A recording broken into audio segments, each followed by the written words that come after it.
Assalamualaikum warahmatullahi wabarakatuh.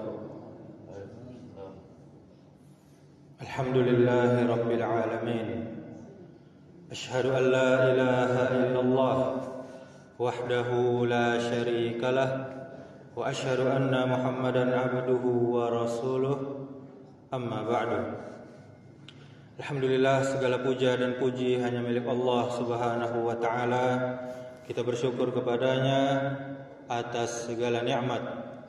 Kemudian salawat beserta salam semoga selalu tercurahkan untuk junjungan kita, yakni Nabi Muhammad sallallahu alaihi wasallam. Allahumma salli wa sallim wa barik ala Muhammadin wa ala alihi wa ashabihi ajma'in. Kaum muslimin, kaum muslimat, jamaah salat zuhur yang dimuliakan Allah Subhanahu wa taala.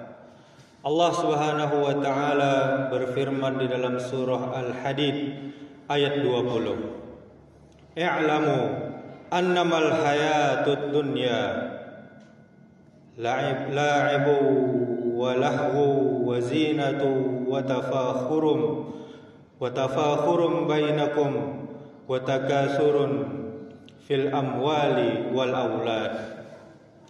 Ketahuilah bahwa sesungguhnya kehidupan dunia ini hanyalah permainan dan suatu yang melalaikan, perhiasan dan saling bermegah-megahan di antara kamu, serta berlomba-lomba dalam kekayaan dan berlomba-lomba dengan anak keturunan. Kaum muslimin, kaum muslimat, ayat yang mulia ini menunjukkan bahwa kehidupan dunia bersifat sementara dan penuh dengan tipuan, sehingga seorang mukmin hendaknya tidak terperdaya, hendaknya tidak terlena, tidak tertipu oleh kehidupan dunia. Kemudian di ayat yang lain surah Al-A'la ayat 16 sampai 17.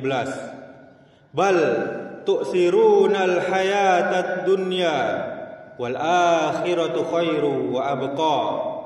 Tetapi kamu, yakni Allah menunjuk orang-orang kafir, lebih memilih kehidupan dunia, padahal kehidupan akhirat itu lebih baik dan lebih kekal. Ayat yang mulia ini mengarahkan kita untuk tidak terlalu mencintai dunia, apapun itu, keluarga, harta, tetapi kita fokus pada kehidupan akhirat. Kemudian di dalam hadis riwayat Ibnu Majah dan Tirmizi, Nabi bersabda, zuhudlah terhadap dunia, niscaya Allah Subhanahu wa taala akan mencintaimu. Zuhudlah terhadap apa yang dimiliki manusia, niscaya manusia akan mencintaimu. Kemudian kaum muslimin, kaum muslimat, ini hadis yang mulia ini adalah prinsip utama dalam zuhud. Tidak rakus terhadap dunia dan tidak tergiur dengan milik orang lain. Kemudian di dalam hadis yang lain riwayat Muslim, Nabi bersabda, demi Allah, bukanlah kemiskinan yang aku khawatirkan atas kalian, tetapi aku khawatir dunia akan dibukakan selebar-lebarnya untuk kalian, sebagaimana telah dibukakan bagi orang-orang sebelum kalian. Lalu kalian berlomba-lomba sebagaimana mereka berlomba-lomba. Lalu dunia menghancurkan, membinasakan kalian sebagaimana membinasakan mereka orang-orang sebelum kalian. Rasulullah sallallahu alaihi wasallam memperingatkan kita bahwa kecintaan terhadap dunia dapat membawa kebinasaan. Kaum muslimin, kaum muslimat, jamaah yang dimuliakan Allah Subhanahu wa taala.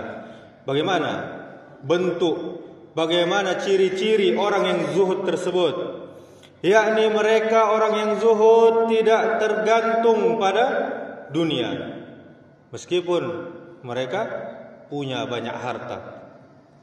Kemudian mereka lebih suka memberi daripada menerima. Kemudian hati mereka tidak terikat pada kemewahan. Kemudian mereka fokus utama adalah akhirat, bukan dunia. Kaum muslimin, kaum muslimat, zuhud bukan soal meninggalkan dunia dan bukan soal hidup melarat, baju compang-camping, tidak punya uang atau miskin. Tetapi zuhud adalah bagaimana hati tidak diperbudak oleh dunia, tidak terikat oleh dunia, meskipun tangannya tetap menggenggam dunia. Al-Imam Ahmad bin Hanbal rahimahullah pernah berkata, zuhud itu bertingkat-tingkat. Tingkatan pertama, zuhudnya orang awam, yakni meninggalkan yang haram. Ini pondasi. Siapa yang belum bisa meninggalkan yang haram, ia belum melangkah di jalan zuhud. Tingkatan kedua, zuhudnya orang-orang yang khusus, yakni meninggalkan yang berlebihan dari yang halal. Halal dan boleh, tapi kalau berlebihan dia tinggalkan. Mereka mulai membersihkan hatinya dari kelekatan, kelengketan terhadap dunia yang berlebih-lebihan. Walau itu halal, bukan karena haram, tapi karena khawatir hal tersebut mengeraskan hati mereka. Kemudian tingkatan yang paling tinggi dari zuhud, yakni zuhudnya para arifin, orang-orang yang mengenal Allah Azza wa Jal. Mereka meninggalkan segala hal yang dapat melalaikan mereka dari Allah Subhanahu wa ta'ala, walaupun sekecil apapun itu. Bukan karena takut dosa, tapi karena cinta yang tak rela jika ada satu momen saja hati mereka terhijab dari berzikir kepada Allah, mengingat Allah Subhanahu wa ta'ala. Itulah hakikat zuhud. Bukan membenci dunia, tapi lebih mencintai akhirat. Bukan meninggalkan kenikmatan, tapi mengejar kenikmatan yang lebih kekal. Bukan tentang pergi dari dunia ini, tapi tentang pulang kepada Allah Subhanahu wa ta'ala dengan hati yang tak lagi terikat selain hanya kepada Allah Subhanahu wa ta'ala.